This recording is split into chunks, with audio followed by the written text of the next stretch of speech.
విజ్ఞప్తి, నిన్నటి నుండి మీ గ్రామాలకు అధికారులు వచ్చి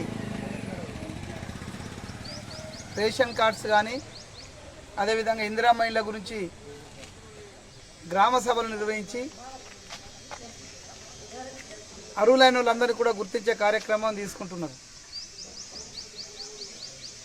మీరందరూ కూడా అక్కడ ఉండి అర్హులైన నిరుపేదలందరినీ కూడా మీరు అక్కడ ఉండి మీ పేరును రాయించుకోవాలా.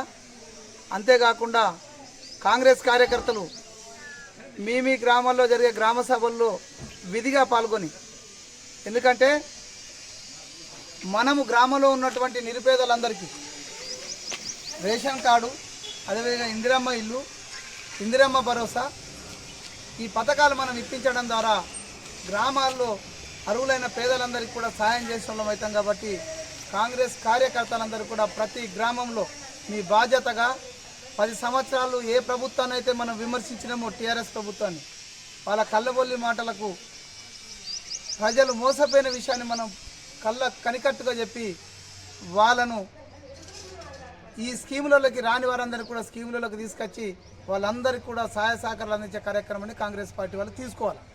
ఇక రెండో అంశం, స్థానిక శాసనసభ్యుడు నిజామాబాద్ జిల్లాకు సంబంధించిన శాసనసభ్యుడు ప్రశాంత్ రెడ్డి గారు వాళ్ళ కార్యకర్తలకు పిలిపించిండు. నిజాయితీ గల నాయకుడైతే నాయకత్వం వహించేటప్పుడు ముందుండి ఉద్యమాన్ని నడిపించి వెనుక సైనికులు తీసుకెళ్తుంటారు.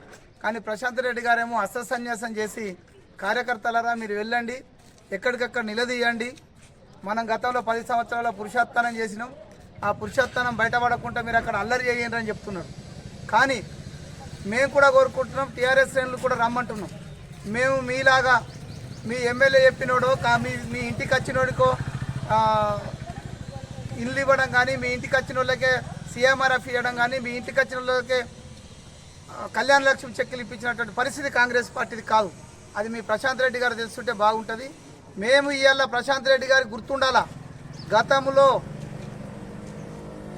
గతంలో కళ్యాణ లక్ష్మి షాదీ ముబారక్ అప్లికేషన్ల పైన సంతకాలు చేయాలంటే మీ గ్రామాల్లో ఉన్నటువంటి మీ చెంచాగాళ్ళు తీసుకొచ్చి డబ్బులు వసూలు చేసి నీ దగ్గరికి తెస్తే తప్ప మీరు సంతకం పెట్టలేరు.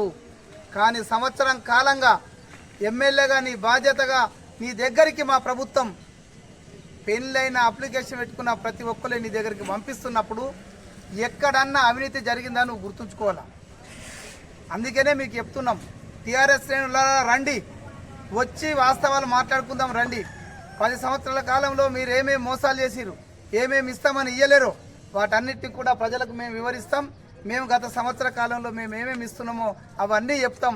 అప్పుడు పోయి మీరందరూ కూడా టీఆర్ఎస్ శ్రేణులు పోయి మీ ప్రశాంత్ రెడ్డికి వాస్తవాలకి ఉన్నాయి, మనం బుద్ధి మార్చుకోకపోతే బాగుండదని చెప్పేందుకు మీరు ప్రయత్నం చేయాలని టీఆర్ఎస్ శ్రేణులు కూడా గ్రామ సభలకు మేమే ఆహ్వానిస్తున్నాం. ఎందుకంటే 10 సంవత్సరాలు వచ్చేటప్పుడు మీ ప్రశాంత్ రెడ్డిని అడిగి తీసుకురండి. 10 సంవత్సరాల కాలంలో మనం హామీలు ఏమి ఇచ్చినాం మేము, ఎందుకంటే ఆల్రెడీ మా కార్యకర్తలకు పంపించినాం. మీరు ఇచ్చినటువంటి మేనిఫెస్టోను మా గ్రామాన మా కార్యకర్తలకు పంపించినాం. టీఆర్ఎస్ వాళ్ళు వస్తే ఈ పుస్తకం వాళ్ళకి చూపించమని చెప్తాం. అందులో మీరు ఏమేం చేసిరు ఏమేం చేయలేరో మీరే గ్రహించుకొని మిగతా విషయాలు మాతో మాట్లాడుతున్నారు. మీకు కూడా ఈతబోధ అయితే మీ నాయకులు మిమ్మల్ని పక్కదో పట్టిస్తారో, మిమ్మల్ని మోసాలు చేస్తారో, అక్కడ అల్లరి చేస్తే పోలీసుల మీదకో ప్రజల మీదకో పోతే ప్రజలు తిరగబడి దాడి చేస్తే నష్టపోయేది మీరు. కాబట్టి ఆ నాయకుడు చెప్పే మాటలుగా నాయకుడికి నిజంగా చిత్తశుద్ధి ఉంటే మీ నాయకుడికి మీరు అప్పీల్ చేయండి, రమ్మని చెప్పి గ్రామ సభలకు. నిజంగానే నాయకుడికి చిత్తశుద్ధి ఉండి ప్రభుత్వాన్ని విమర్శించాలనుకుంటే నాయకుడు పారిపోయి మిమ్మల్ని నువ్వు పాల్గొనమని చెప్పడం ఏదో నాకు అర్థమవుతలేదు. ఖచ్చితంగా ప్రశాంత్ రెడ్డి గారు మీకు కూడా నేరుగా విజ్ఞప్తి చేస్తున్నాం, నిజంగా నువ్వు ప్రజల పక్షాన నిలబడాలనుకుంటే, ప్రజలకు మేలు చేయాలని నువ్వు అనుకున్నప్పుడు గ్రామ సభలలో పాల్గొను, వాస్తవ పరిస్థితులు మనం చెప్పి ప్రజలకు లాభం చేకూర్చే పని చేద్దాం. మా ముఖ్యమంత్రి గారు క్లియర్గా చెప్పి ఒక్కటే మాట, నావాడు నీవాడు తమ పర భేదం లేదు, కేవలం బీదవాడు మాత్రమే ఈ పథకాల అర్హులని చెప్పిన తర్వాత కూడా నువ్వు రెచ్చగొట్టే కార్యక్రమాలు చేస్తున్నావు చూడు. పాపం అమాయకులైనటువంటి అన్ని కార్యకర్తలను 10 ఏళ్ళు అట్ట చంపినవు, ఇప్పుడు ఇట్ట చంపే ప్రయత్నం చేయకమని సందర్భంగా హితుగా